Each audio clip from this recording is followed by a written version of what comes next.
अब हम स्टार्ट करेंगे सीवेज डिस्पोजल, जिसको हम वेस्ट वाटर इंजीनियरिंग भी बोल देते हैं। ठीक है, सबसे पहले तो सीवेज होता क्या है? सीवेज होता है all kind of liquid waste produced by a community.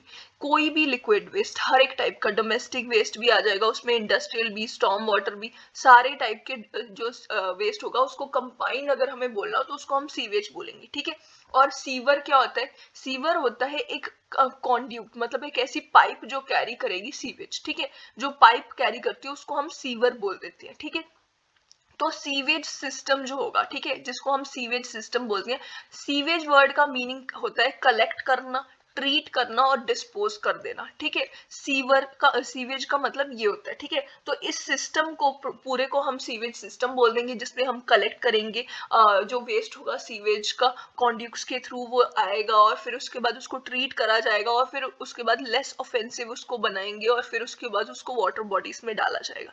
ठीक है, तो उसे बोलेंगे सीवेज सिस्टम। पूरे इस प्रोसेस को, पूरे सिस्टम को बोलेंगे सीवेज सिस्टम। उसके बाद आता है सलेज। सलेज क्या होता है? लेस ऑफेंसिव लिक्विड वेस्ट, मतलब जिसमें ह्यूमन वेस्ट नहीं होगा उसको हम बोलेंगे लेस ऑफेंसिव लिक्विड वेस्ट। जैसे वॉश बेसिन में से वाटर निकलेगा, जो हमारे किचन से आएगा वाटर, वो सारा लिक्विड वेस्ट जो होगा, लिक्विड वेस्ट। ठीक है, उसको हम सलेज बोल देंगे। रबिश क्या होता है? ड्राई एंड कंबस्टिबल वेस्ट जो होगा, जैसे कि पेपर, फर्नीचर वगैरह जो होगा, ड्राई और कंबस्टिबल होगा, ये उसको हम रबिश बोल देंगे। इसके बाद है स्टॉर्म वाटर, जिसमें हम सरफेस रन ऑफ भी बोल सकते हैं। जैसे अगर एक हमारे पास ग्राउंड सरफेस है, इसमें रन ऑफ जो है रेनफॉल हो रही है, ठीक है, रेनफॉल हो रही है, ठीक है, उससे क्या होगा, ये जो वाटर होगा ये जाएगा ग्राउंड सरफेस के अंदर जाएगा। ठीक है, पोर्स के थ्रू, ठीक है, जाएगा ये वाटर। एक ऐसा टाइम आएगा जब ये सारे पोर्स फिल हो जाएंगे वाटर से। ठीक है, उसके बाद ये सैचुरेटेड होगी सॉइल सपोज। ठीक है, अब इसके बाद भी अगर रेनफॉल होती रहे तो कुछ वाटर होगा, ये ग्राउंड के जो नेचुरल सरफेस होगा, मतलब स्लोप होगी, उसके थ्रू ये मूव करना शुरू कर देगा, एक जगह से दूसरी जगह जाएगा। जो ये सरफेस के ऊपर मूव कर रहा होगा इसी को हम सरफेस रन ऑफ बोल देते हैं। इसके बाद है components of sewage system. Sewage system में क्या क्या होंगे कंपोनेंट्स? जैसे कि सबसे पहले होगा हाउस सीवर। हाउस सीवर को इंडिविजुअल हाउस से या इंडिविजुअल बिल्डिंग से कनेक्शन मिला होगा, ठीक है, वो हो जाएगा हाउस सीवर। फिर आता है लेटरल सीवर। लेटरल सीवर जो डिस्चार्ज इसका डायरेक्टली मिलेगा इसको हाउस सीवर से या फिर बिल्डिंग से। ठीक है, हाउस सीवर जो होगा उसी में से जो डायरेक्ट डिस्चार्ज आएगा उसको लेटरल सीवर बोल देंगे। फिर आ जाएगा ब्रांच सीवर। ब्रांच सीवर को हम मेन सीवर, सब मेन भी बोलते हैं सीवर। ठीक है, अब सब मेन जो होगा या फिर जो ब्रांच होगा उसका डिस्चार्ज कुछ लेटरल्स में से, कुछ लेटरल सीवर्स जो होंगे उसमें से इसको डिस्चार्ज मिलेगा और ये जो है मेन को डिस्चार्ज करेगा, मतलब लेटरल से लेगा और मेन की तरफ ये डाइवर्ट कर देगा सारा डिस्चार्ज। ठीक है, मेन सीवर जो होगा डिस्चार्ज कहाँ से लेगा? ब्रांच से लेगा। ठीक है, ये तो हमें पता चल गया। अब जो ट्रंक सीवर होता है, ट्रंक सीवर क्या होता है? उसमें दो या दो से ज्यादा मेन सीवर्स जो है वो डिस्चार्ज करते हैं। कई बार हम ट्रंक सीवर को मेन सीवर ही बोल देते हैं। ठीक है, दोनों को हम जो है एक दूसरे के लिए यूज कर देते हैं ये टर्म्स। और जो मेन सीवर, ट्रंक सीवर को इन जनरल हम बोल सकते हैं एक ऐसा सीवर जो मेन सीवर, दो तीन मेन सीवर होंगे उसमें से अगर डिस्चार्ज ले रहा है तो उसको हम ट्रंक सीवर बोल देंगे। फिर उसके बाद आता है इंटरसेप्टिंग सीवर, जो कि कलेक्ट करता है सारा वेस्ट फ्रॉम द सीवर्स और ट्रीटमेंट प्लांट तक लेके जाता है। ठीक है, ये सबसे लास्ट में आएगा।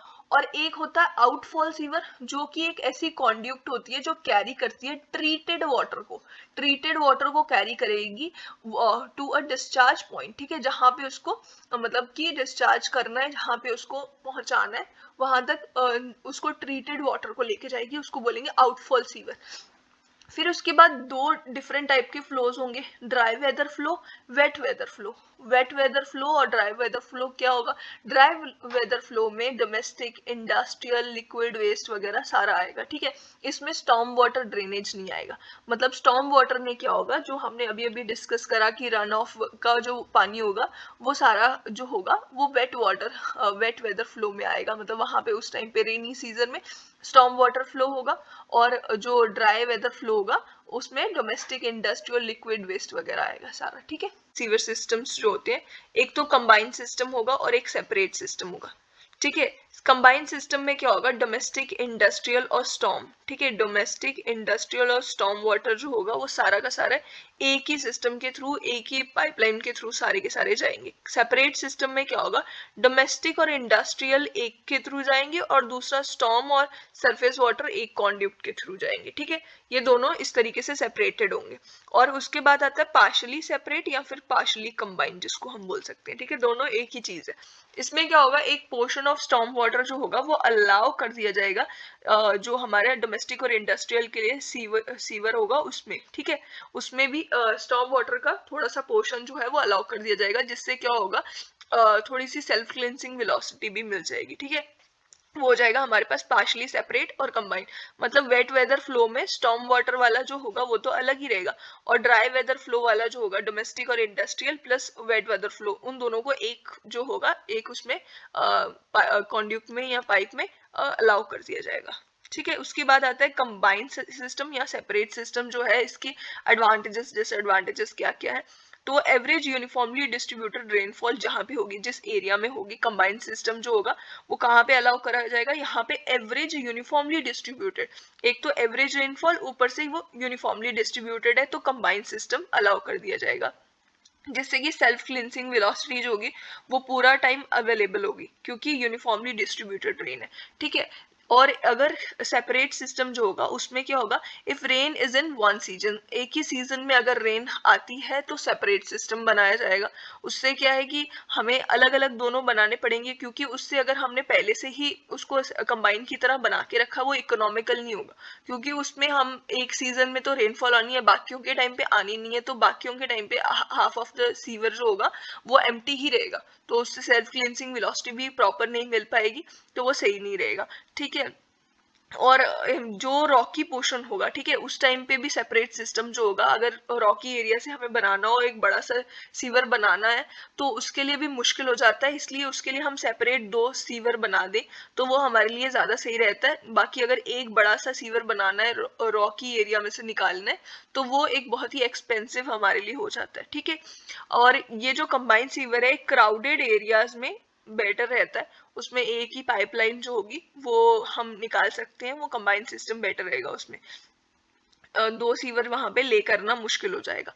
फिर उसके बाद आता है सेपरेट सिस्टम, उसमें सैनिटरी सीवर्स जो होगा उसको पंप करना मतलब जो होगा मतलब उसको पंप करा जाएगा। जो दूसरा बोला होगा, अगर सिर्फ पंपिंग का सिस्टम है ना तो दोनों में से एक को हम पंप कर सकते हैं, और जो दूसरा सिस्टम है वो ग्रेविटी के फ्लो से ही जाएगा, ठीक है, वो इजीली ग्रेविटी के वाटर से स्टॉर्म वाटर ड्रेनेज होगा, वो ग्रेविटी की हेल्प से वो चला जाएगा, और दूसरे वाले को हमें पंप करना होगा, नहीं तो अगर दोनों को पंप करना पड़ जाए तो वो हमारे लिए ज्यादा मुश्किल हो जाएगा।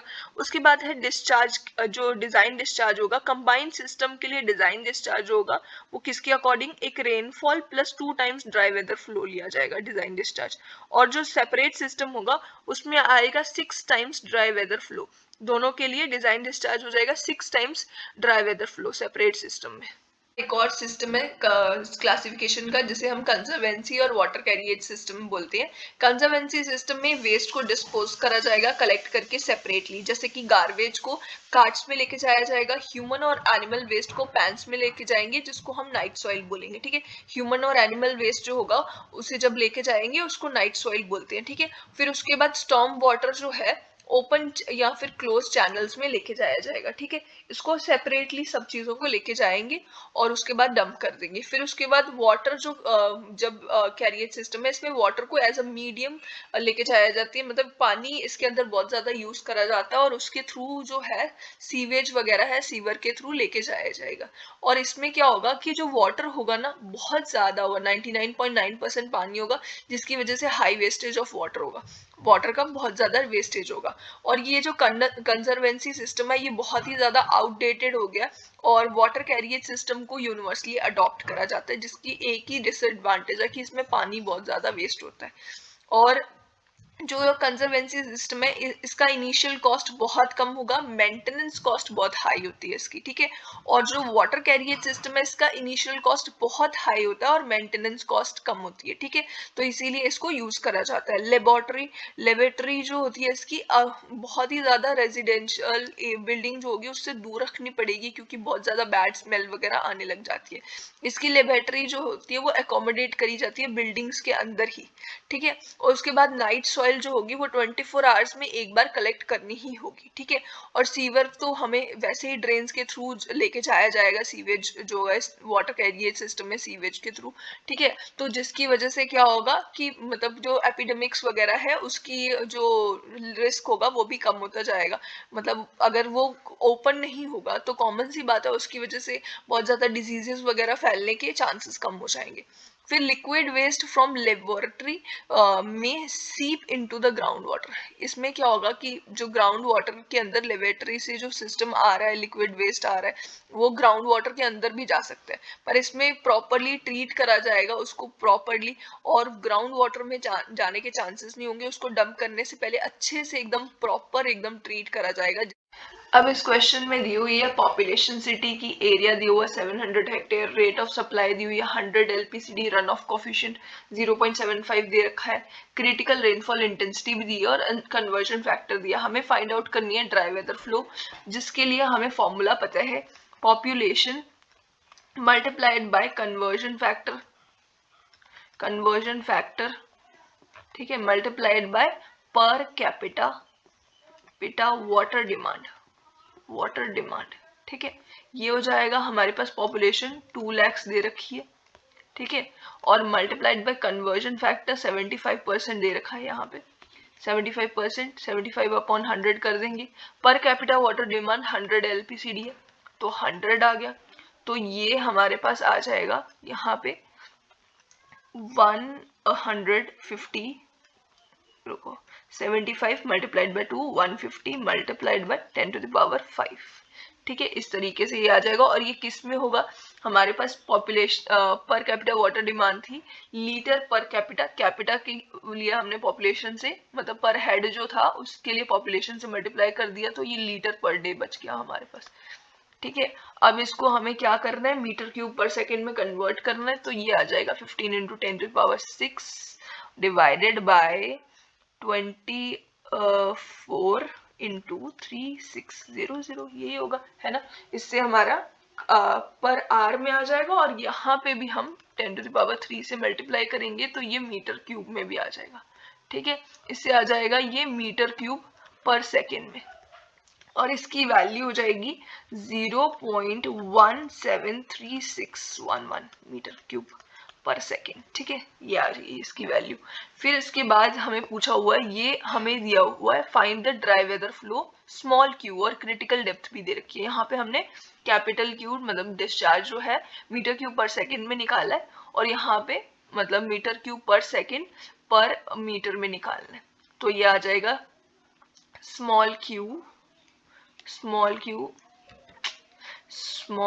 इसका आ जाएगा small Q is equal to capital Q dry weather flow upon B, जो हमें क्रिटिकल डेप्थ दी हुई है 0.173611 डिवाइडेड बाय हमारे पास 1.5 है क्रिटिकल डेप्थ। इसकी वैल्यू आ जाएगी हमारे पास 0.1157, ये आ जाएगा मीटर स्क्वायर पर सेकेंड, ठीक है। इस तरीके से इसकी यूनिट होगी। फिर उसके बाद पूछा हुआ find the wet weather flow. अब ये वेट वेदर फ्लो के लिए हमने फॉर्मूला देखा था ऑल इंडिया रेडियो अपॉन 360, ठीक है। इसकी वैल्यू हो जाएगी, ए हमारे पास है एरिया जो कि 5000 से कम होना चाहिए, तो ये 700 हेक्टेयर है, हेक्टेयर्स में ही होना चाहिए।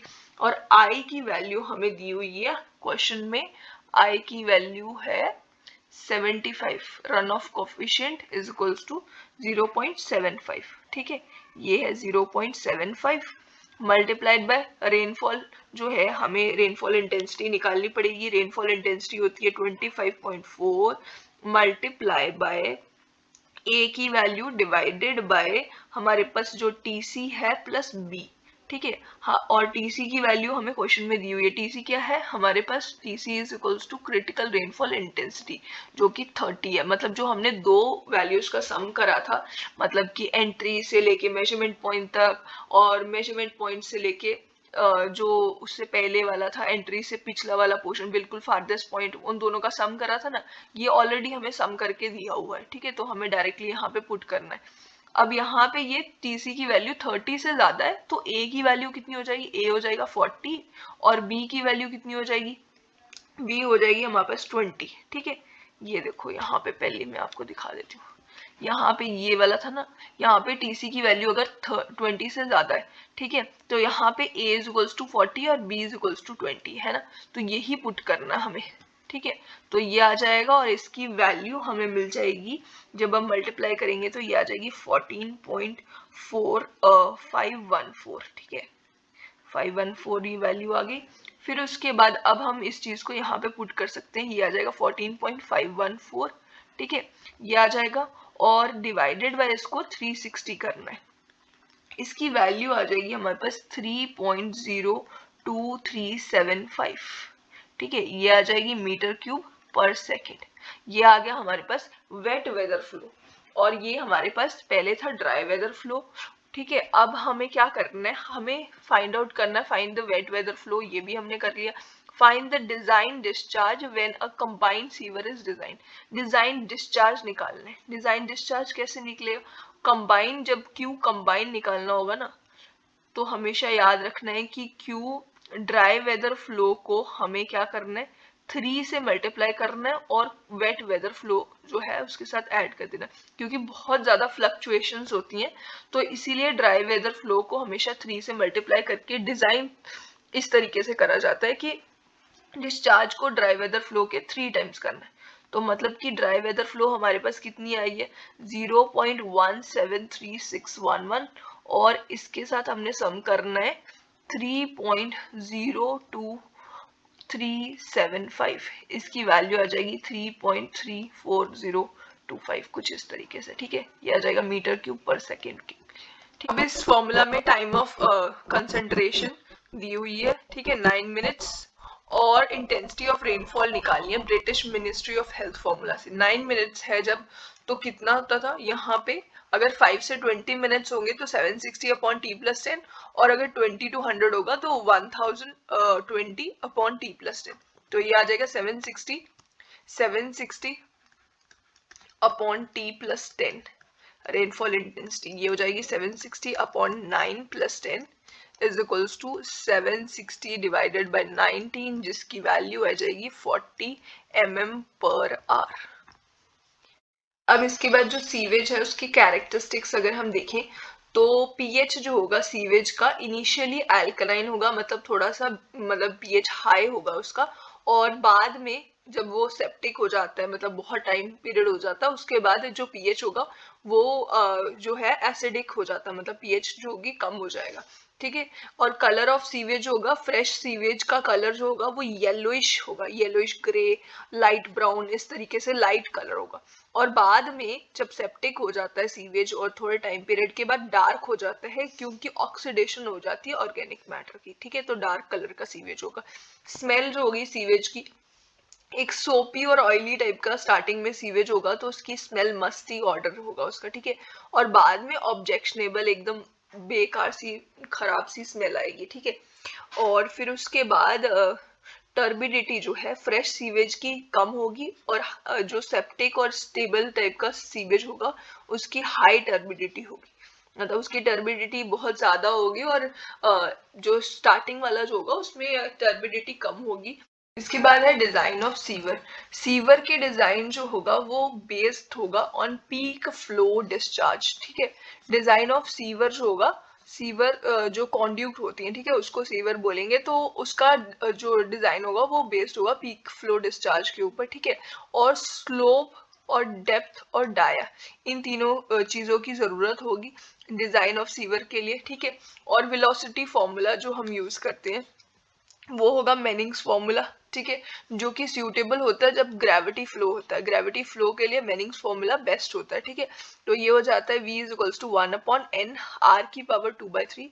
r हमें पता है कि हाइड्रोलिक रेडियस होता है, n मेनिंग्स कोफिशिएंट होता है, और s हो जाता है हमारे पास स्लोप, है ना। तो s की पावर 1/2, ठीक है। और बाकी डाटा अगर हम देखें डिजाइन में, तो सीवर डिजाइन जो है मतलब करा जाता है ओपन चैनल फ्लो की तरह, ठीक है। ओपन चैनल के तौर पे डिजाइन करा जाता है, मतलब अगर एक पाइपलाइन है उसमें जो अगर वाटर या कोई लिक्विड जा रहा है और वो जो है मतलब पूरी तरह से फिल नहीं है, पार्शली फिल्ड होता है, तो उससे क्या होता है, ये जैसे ये वाटर है, सपोज एक पाइपलाइन है, तो जो ऊपर वाला पोर्शन होता है इसमें एटमॉस्फेरिक प्रेशर होता है, ठीक है, जिसकी वजह से इसको हम ओपन चैनल फ्लो बोल सकते हैं, ठीक है। फिर उसके बाद सैनिटरी सीवर्स जो होते हैं, ठीक है, इसमें डोमेस्टिक सीवर जो होती है उसमें पार्शली फुल कंजेशन होती है, ठीक है। उसके बाद है मिनिमम जो सीवर साइज है वो कितना हो सकता है, या फिर मैक्सिमम सीवर साइज कितना हो सकता है। मिनिमम होगा 15 सेंटीमीटर उसका डाया, याद रखना है, और मैक्सिमम सीवर का साइज होगा 300 सेंटीमीटर, ठीक है।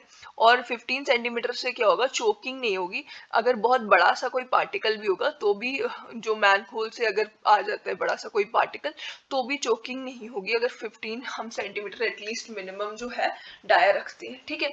और अगर मैक्सिमम जो है हमारा 300 सेंटीमीटर हमें रखना है, ठीक है। और सीवर जो होगा, अगर हमारे पास ये एक ग्राउंड सरफेस है और यहाँ से सीवर लाइन जो है वो पास कर रही है, तो इसके यहाँ ऊपर जो है क्लियर जो कवर होगा वो 1 मीटर तक का एटलीस्ट होना चाहिए, ताकि इसके ऊपर लोड ना पड़े और ये खराब ना हो जाए और यहाँ से लीकेज वगैरह ना होना शुरू हो जाए, ठीक है, डैमेज ना हो जाए इसको लाइव लोड की वजह से, ठीक है। अब सेल्फ क्लिनसिंग वेलोसिटी क्या होती है सीवर्स में, सेल्फ क्लिनसिंग वेलोसिटी क्या होती है सीवर्स में, क्या होता है, एक ऐसा ग्रेडियंट जो होगा, ठीक है, एक ऐसे ग्रेडियंट पे जो मिनिमम वेलोसिटी हमें दी मिलेगी, ठीक है। अगर हम एक जो पाइपलाइन है या एक इस तरीके से कॉन्ड्यूट है, ठीक है, तो इसमें से जो मिनिमम हमें वेलोसिटी मिलेगी इसके ग्रेडियंट की हेल्प से, जो मिनिमम वेलोसिटी हमें मिल रही है उसको हम सेल्फ क्लिनसिंग वेलोसिटी बोलेंगे, जो प्रोवाइड करेगी मतलब जो कि हमें प्रिवेंट करेगी सिल्टिंग ऑफ पार्टिकल्स। मतलब सिल्टिंग मतलब कि यहाँ पे जो बेड लोड नहीं इकट्ठा होना शुरू हो जाएगा, मतलब जो पार्टिकल्स होंगे, अगर ये किसी ग्रेडियंट पे होगा तो ये पार्टिकल्स जो होंगे, अगर ये बिल्कुल इस तरीके से है, ठीक है, तो उससे क्या होगा, पार्टिकल्स यहाँ सेटल करते जाएंगे और एक टाइम के बाद बिल्कुल ऐसे चोकिंग कंडीशन आ जाएगी, ठीक है। अगर ये यही कुछ ग्रेडियंट पे होगा तो उससे क्या होगा कि एकदम से यही अगला जो वाटर यहाँ से आ गया, फिर से पानी जो होगा 99% वाटर होता है, तो पानी फिर से आया और ये चीज एकदम साथ में क्लियर होती गई और सारे पार्टिकल्स जो होंगे वो मूव करते जाएंगे, तो एक सेल्फ क्लिनसिंग वेलोसिटी मिल जाएगी, मतलब सिल्टिंग ऑफ पार्टिकल नहीं होगा।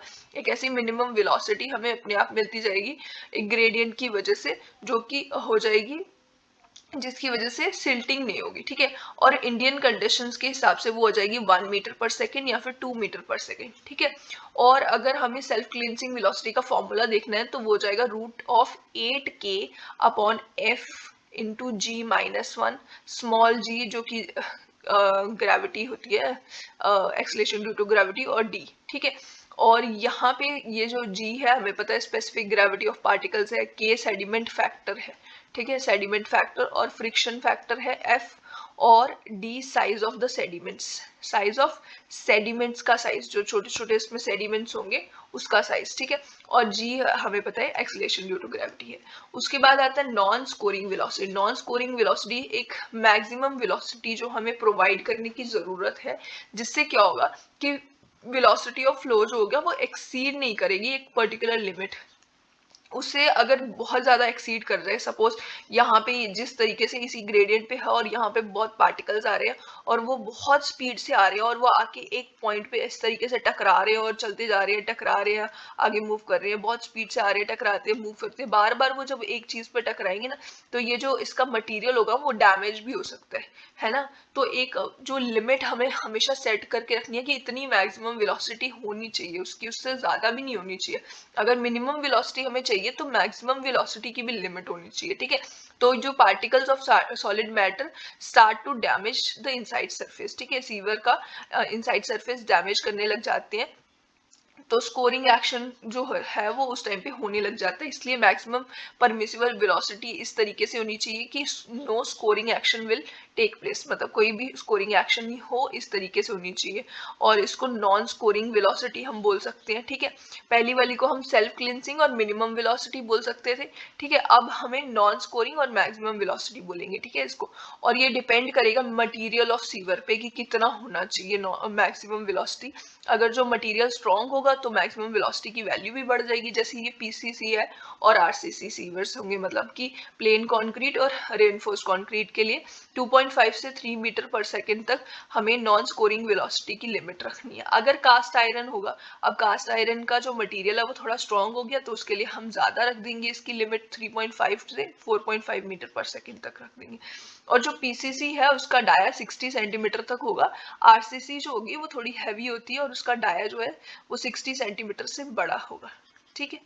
अब हम सीवर की सेक्शंस जो होती हैं कौन सी होती है उस पे आते हैं। सबसे पहले आती है सर्कुलर सेक्शन। सर्कुलर सेक्शंस जो होती हैं, अब वो किस चीज के लिए सूटेबल होती हैं, एडवांटेजेस और डिसएडवांटेजेस उसकी क्या होती हैं।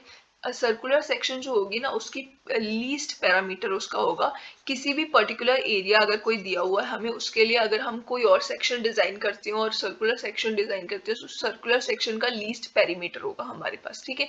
और मैक्सिमम एरिया जो होगा फॉर अ गिवन पेरीमीटर, अगर पेरीमीटर गिवन है सपोज, तो उसके लिए जो एरिया उसका अंदर जो एरिया होगा वो मैक्सिमम होगा। एक सर्कुलर जो सेक्शन है हमारे पास, अगर हमें कोई एरिया ए दिया हुआ है तो उसका पेरीमीटर जो होगा वो इसी एरिया की, अगर हमें कोई और सेक्शन रेक्टेंगुलर या कोई और सेक्शन बनानी है तो हमेशा उसका जो पेरीमीटर होगा, इसमें से दोनों में से मैक्सिमम पेरीमीटर मिनिमम पेरीमीटर जो होगा इसका मिनिमम होगा, ठीक है, सर्कुलर वाले का, ठीक है। और अगर कोई पेरीमीटर हमें दिया हुआ है किसी का, सर्कुलर का और रेक्टेंगुलर का कोई पेरीमीटर दे रखा है और ये दोनों पेरीमीटर बराबर है, कोई पी पेरीमीटर सपोज हमें दिया हुआ है, तो इसका जो एरिया होगा, एरिया जो अंदर जो एरिया, जितने एरिया में सीवेज जो फ्लो करेगा, ठीक है, जो हमारे पास होगा, ठीक है, तो वो जो एरिया होगा ना, वो एरिया मैक्सिमम होगा एक पर्टिकुलर पेरीमीटर के लिए, ठीक है। और मैक्सिमम डिस्चार्ज जिससे हमें मिलेगा, तो इसीलिए ये इकोनॉमिकल सेक्शन होती है, सर्कुलर सेक्शन इकोनॉमिकल होती है। और एक्सटर्नल लोड कैरिंग कैपेसिटी जो होती है इसकी मैक्सिमम होती है, ठीक है। लोड कैरिंग कैपेसिटी इसकी मैक्सिमम होगी और क्लीनिंग और मेंटेनेंस भी इजियर होगी, ठीक है। पर ये कंबाइंड सिस्टम जो होगा उसके लिए सूटेबल नहीं होगी, क्योंकि बहुत ज्यादा जो कंबाइंड सिस्टम होगा उसमें बहुत ज्यादा फ्लक्चुएशंस होती हैं, बहुत ज्यादा डिस्चार्ज में, इसीलिए कंबाइंड सिस्टम के लिए बेटर नहीं होगी। ये सेपरेट जो सिस्टम होगा उसके लिए ये सही रहेगी। और इसके अगर हम पाइप साइज की बात करें, डाया अगर 0.4 मीटर से कम होगा तो मैक्सिमम डिस्चार्ज पे 1 सेकेंड जो है, मतलब हाफ जो है, हाफ फुल जो होगा ये डिजाइन हाफ फुल के लिए डिजाइन करा जाएगा। और अगर डाया इसका 0.4 से 0.9 के बीच में है तो 2/3 फुल जो होगा उसके लिए मैक्सिमम डिस्चार्ज पे डिजाइन करा जाएगा। और डाया अगर 0.9 मीटर से भी ज्यादा हो जाता है तो 3/4 फुल के लिए मैक्सिमम डिस्चार्ज पे डिजाइन करा जाएगा। अगर ये हमारे पास एक सर्कुलर सेक्शन है, ठीक है, इस तरीके से सपोज ये वाई डेप्थ पे इसमें डिस्चार्ज जो है वो फ्लो कर रहा है, तो यहाँ पे ये आर जो है, आर यहाँ पे रेडियस है ना, ये आर रेडियस हो जाएगा इसका दोनों साइड से अगर हम देखेंगे। और ये एंगल सपोज थीटा जो है मान लेते हैं, और यहाँ से भी थीटा, तो ये 2 थीटा हो जाएगा, ठीक है। अब ये वाले ट्राइंगल को अगर हम कंसिडर करते हैं तो हम निकाल सकते हैं थीटा और आर की हेल्प से, यहाँ पे ये आ जाएगा आर कॉस थीटा और ये आ जाएगा आर साइन थीटा बेस, ठीक है। इन दोनों चीजों की हेल्प से, इस ट्राइंगल्स की हेल्प से, दोनों ट्राइंगल्स की हेल्प से हम एरिया भी निकाल सकते हैं इसका, और आर यानी कि हाइड्रोलिक मीन रेडियस निकाल सकते हैं, और डाया भी निकाल सकते हैं। उनके कुछ इस तरीके के फॉर्मूलाज हो जाएंगे, आप कैलकुलेट करके देख सकते हो, ठीक है। तो ये जो होगा, अब इसमें आर क्या हो जाएगा, हाइड्रोलिक मीन रेडियस जो होगा वो एरिया अपॉन पेरीमीटर होता है, और जो डाया होगा वो area upon hydraulic mean depth होगा, ठीक है। और जब हम इसको कैलकुलेट करें और जब हाफ फुल कंडीशन होगी, ठीक है, हाफ फुल कंडीशन होगी, हाफ फ्लो कंडीशन होगी, तो थीटा जो है वो π/2 हो जाएगा, मतलब हाफ फ्लो है, सपोज यहाँ से ये जो है पूरा इतना पोर्शन हो गया, तो थीटा कितना हो जाएगा, ये वाला अगर हम पूरा देखें टोटल तो ये पाई हो जाएगा, है ना। तो इसका हाफ कितना हो जाएगा, ये हो जाएगा पाई/2, है ना। तो थीटा की वैल्यू पाई/2 होगी। और जब भी हम पाई/2 यहाँ पे पुट करते हैं तो हमें पता चलेगा एरिया और हाइड्रोलिक मीन रेडियस और डाया हम निकाल सकते हैं। जब हम पुट करेंगे दोनों में, यहाँ पे सब्सटीट्यूट करेंगे पाई/2 वैल्यूज, तो हमें आर की वैल्यू मिलेगी d/4 और डी की वैल्यू हमें मिलेगी πr/4। ठीक है, ये वैल्यू मिलेगी। और जब हम फुल फ्लो के लिए देखें, मतलब पूरा यहाँ से ऊपर तक पूरा फ्लो है, फुल फ्लो है, तो थीटा की वैल्यू कॉमन सी बात है पाई के बराबर हो जाएगी। मतलब पहले पाई/2 थी, अब एग्जैक्ट यहाँ तक अगर हम पूरा थीटा देखें, ये पूरे को 2 थीटा माना हुआ है, तो हाफ हो जाएगा थीटा पाई, है ना। पूरे को 2 पाई को हमने 2 थीटा माना हुआ है, तो थीटा हो जाएगा पाई। तो उसके हिसाब से आर जो होगा, अब आर की वैल्यू फिर से अगर हम डालेंगे, पाई पुट करेंगे, तो आर की वैल्यू फिर से हाइड्रोलिक मीन जो डेप्थ है, हाइड्रोलिक मीन रेडियस जो है इसका आर d/2 मतलब डेप्थ/4 हो जाएगी हमारे पास जो है वैल्यू। ठीक है, और जो हमारे पास जो ये डी है रेडियस, जो इसका डाया है, डाया ऑफ सीवर लाइन, वो हो जाएगी इन्फिनिटी। इसका मतलब ओपन चैनल फ्लो कंडीशन ही पॉसिबल होगी, और यहाँ पे ये पॉसिबल ही नहीं है, ओपन चैनल फ्लो कंडीशन ही नहीं होगी, क्योंकि यहाँ पे पूरा फुल हो गया। तो यहाँ पे मतलब ऊपर जो है एटमॉस्फेरिक प्रेशर जो है वो नहीं हो सकता, तो ओपन चैनल फ्लो कंडीशन ही नहीं है, उसी के लिए ये सिर्फ वर्क करेगा। ठीक है, और इसी हिसाब से अगर हम v जो है वेलोसिटी है फुल और हाफ के लिए हम कैलकुलेट करते हैं, तो हमें पता चलेगा उसकी रेशियो 1 हो जाती है। और जब हम डिस्चार्ज के लिए करते हैं तो हमें पता है डिस्चार्ज का वेलोसिटी इनटू एरिया होता है फॉर्मूला, है ना। तो एरिया जो है अगर फुल कंडीशन है तो एरिया ट्वाइस हो जाएगा, 2 टाइम्स ए हो जाएगा। अगर नीचे वाले हाफ पोर्शन का अगर हम एरिया ए ले लेते हैं तो ऊपर वाले का भी ए हो जाएगा, दोनों ए हो गए, और ये 2 टाइम्स ए हो जाएगा, ऊपर वाला नीचे वाला ए आ जाएगा। तो ये आ जाएगा वेलोसिटीज, तो वेलोसिटी फुल और हाफ का दोनों का रेशियो जो है वो दोनों की वैल्यू 1 ही है, तो ये v और v कैन मतलब जो है ये 1 ही आ जाएगी इन दोनों की वैल्यू रेशियो की। ठीक है, फुल और हाफ की, और यहाँ पे फुल वाले की 2 टाइम्स ए आ जाएगी और हाफ वाले की 2 आ जाएगी, तो यहाँ से वैल्यू 2 आ जाएगी। ठीक है, ये आ जाएगा डिस्चार्ज जो फुल और हाफ है उसकी रेशियो 2 हो जाएगी। उसके सिवाय होता है हॉर्स शू सीवर भी होता है एक। हॉर्स शू सीवर जो होगा वो लार्ज सीवर्स जो होंगे उसके लिए हॉर्स शू सीवर जो होगा, कॉन्ड्यूट जिसको हम बोल सकते हैं, वो ज्यादा यूजफुल होगा, क्योंकि इसमें जो मतलब डिस्चार्ज होगा वो बहुत हाई हम लेके जा सकेंगे। और जैसे कि ट्रंक सीवर और आउटफॉल सीवर जिसके बारे में हमने स्टार्टिंग में डिस्कस करा था, जिसमें से बहुत सारे मेन डिस्चार्ज में से इसमें वाटर आता है, डिस्चार्ज आता है, तो वो वाले जो सीवर्स होंगे उनके लिए ये बहुत यूजफुल होगा। लाइक वाटर 99% तो वाटर ही होता है ना, 99.9% बाकी इसमें ह्यूमन वेस्ट वगैरह सारा कुछ होता है। तो इसीलिए वो जो ट्रंक सीवर और आउटफॉल सीवर में मतलब हॉर्सशू सीवर्स यूजफुल होते हैं। कंबाइंड सिस्टम जो होता है उसके लिए एग शेप्ड सीवर जो होंगे वो सबसे बेस्ट होते हैं। क्यों? क्योंकि ये प्रोवाइड करेंगे स्लाइटली हाई वेलोसिटी। ठीक है, कंपैरेटिवली ज्यादा वेलोसिटी प्रोवाइड करती हैं एट लो फ्लो कंडीशन। जब लो फ्लो कंडीशन हो जाती है, जब एकदम ड्राई कंडीशन अगर हो जाती है, जब dry condition, wet weather flow और ड्राई वेदर फ्लो होता है ना, अगर वेट वेदर फ्लो है तो हो सकता है डिस्चार्ज यहाँ तक हो, लेकिन अगर ड्राई वेदर फ्लो होगी तो डिस्चार्ज बिल्कुल मिनिमम हो जाता है। अगर सर्कुलर सेक्शन है तो बिल्कुल मिनिमम हो जाएगा और एक वेलोसिटी भी नहीं मिल पाएगी। ठीक है, अगर यहाँ पे अगर हम एग शेप सेक्शन जो होगी उसको यूज करते हैं तो डिस्चार्ज अगर मिनिमम भी हो जाता है ना, तो भी ये एक पर्टिकुलर इस सेक्शन का इस तरीके से डिजाइन करा गया कि एक पर्टिकुलर सेल्फ क्लींसिंग वेलोसिटी भी देगा और एक वेलोसिटी हमें प्रोवाइड करेगा, जिसकी वजह से मतलब इक्वल कैपेसिटी पे सर्कुलर सेक्शन की जैसे होती है उसी कैपेसिटी पे हमें एक ज्यादा कंपैरेटिवली हाई वेलोसिटी हमें मिल जाएगी लो फ्लो कंडीशन में भी। ठीक है, इस तरीके से इसको डिजाइन करा गया और सेल्फ क्लींसिंग वेलोसिटी ये जनरेट करेगा ड्यूरिंग ड्राई वेदर फ्लो भी। ठीक है, लोअर पोर्शन को हम इसके लोअर पोर्शन को इन्वर्ट बोलते हैं, ये जो पोर्शन होता है इसको हम इन्वर्ट बोलते हैं। ठीक है, और ये सर्कुलर होगा, इस सर्कुलर इन शेप होगा जैसे हम देख सकते हैं। ठीक है, और जो इसका हाइड्रोलिक मीन डेप्थ होगा ना, for the standard egg shape sewer भी होता है, एक होता है न्यू एग शेप सीवर। ठीक है, इन दोनों के लिए हाइड्रोलिक मीन डेप्थ जो होगा, फुल फ्लो के लिए हाइड्रोलिक मीन डेप्थ होगा 0.58 बी, और यहाँ पे ये 2/3 फ्लो के लिए 0.63 बी और हाफ फुल के लिए 0.52 बी और 1/3 फुल के लिए 0.40 बी। ठीक है, अब यहाँ पे आप देख रहे हो कि फुल फ्लो से 2/3 फ्लो पे जब आया ना, यहाँ पे ज्यादा वैल्यू आ गई। ठीक है, वैल्यू जो है वो इंक्रीज कर गई इस पॉइंट पे, उसके बाद फिर से डिक्रीज करने लग गई वैल्यू। ठीक है, दोनों केसेस में ऐसा ही है, कुछ ऑलमोस्ट सिमिलर वैल्यूज आती हैं। आपको बस इतना याद रखना है 2/3 फुल जब होगा तब हाइड्रोलिक मीन डेप्थ जो होगी वो हमें ज्यादा मिलेगी एज कम्पेयर टू फुल के लिए और इवन हाफ या 1/3 के लिए। ठीक है, अब जो मैन होल्स होते हैं, मैन होल्स किस चीज के लिए होते हैं? ये मैन होल्स जो होगी इंस्पेक्शन और क्लीनिंग पर्पस के लिए होती है। सीवर लाइन में क्लीनिंग और इंस्पेक्शन के लिए मैन होल्स का यूज करा जाता है, जिसकी स्पेसिंग होगी 50 से लेके 150 मीटर के बीच में हॉरिजॉन्टल। जैसे ये है एक जो है इस तरीके से कोई सीवर लाइन जा रही है और 150 मीटर के डिस्टेंस पे अगर यहाँ पे हम देखिए, यहाँ पे एक मैन होल होगा और एक यहाँ पे मैन होल होगा। ठीक है, यहाँ से हम जाके एक डेप्थ पे पर्टिकुलर यहाँ पे कहीं जा रहा होगा ये, 1 मीटर की डेप्थ सपोज होगी, तो यहाँ से हम चेक कर सकते हैं अगर हमें इंस्पेक्शन और क्लीनिंग करनी है। ठीक है, तो ये होगा और ये जो डाया होगा इसका, इस टाइम पे इसका डाया 0.9 से 1.5 मीटर तक होगा। अगर ये 150 टू 200 मीटर की डेप्थ पे जो हॉरिजॉन्टल डिस्टेंस पे है, अगर डाया बड़ा होगा 1.5 मीटर से लेके 2 मीटर तक का डाया होगा, तो हमें ये हॉरिजॉन्टल डिस्टेंस जो होगा वो बढ़ाना होगा 150 से लेके 200 मीटर के डिस्टेंस के बाद हमें एक मैनहोल यूज करना है।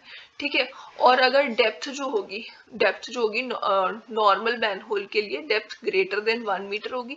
डीप मैनहोल के लिए जो डेप्थ है वो की लेस देन 1 होगी नॉर्मल मैनहोल के लिए, ग्रेटर देन 1.5 मीटर होगी डीप मैनहोल के लिए। ठीक है, डेप्थ। और वर्टिकल पाइप जो होगा, वर्टिकल पाइप अगर यूज करी जाती है तो उसको हम ड्रॉप मैन होल बोलेंगे, इंक्लाइन पाइप यूज करी जाएगी तो रैंप बोलेंगे। ठीक है, फिर उसके बाद lamp manhole, lamp word से ही पता चल रहा है, एक लैंप लिया जाएगा जिसको यूज करके आइडेंटिफाई करेंगे हम चोकिंग कंडीशन को। ठीक है, लाइट की हेल्प से हम देखेंगे choking condition in any particular section of pipe. ठीक है, चोकिंग कंडीशन को चेक करेंगे लैंप की हेल्प से।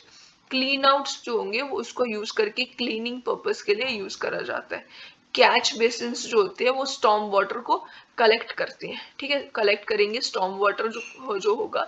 ठीक है, उसके लिए होते हैं कैच बेसिन्स। फिर लीप बियर जंप बियर जो होता है उसका यूज करा जाता है ताकि एक्सेसिव क्वांटिटी ऑफ सीवेज जो होगा वो जंप कर जाए अक्रॉस द ओपनिंग, और जो डिस्चार्ज जब लो होगा तो वेलोसिटी भी लो होगी और सीवेज होगा वो सैनिटरी सीवर में जाएगा। अगर डिस्चार्ज हाई हो गया तो वेलोसिटी भी हाई हो जाएगी, जिससे सीवेज होगा वो जंप करेगा और गोज टू द आउटफॉल, मतलब वो सैनिटरी सीवर की जगह आउटफॉल में चला जाएगा।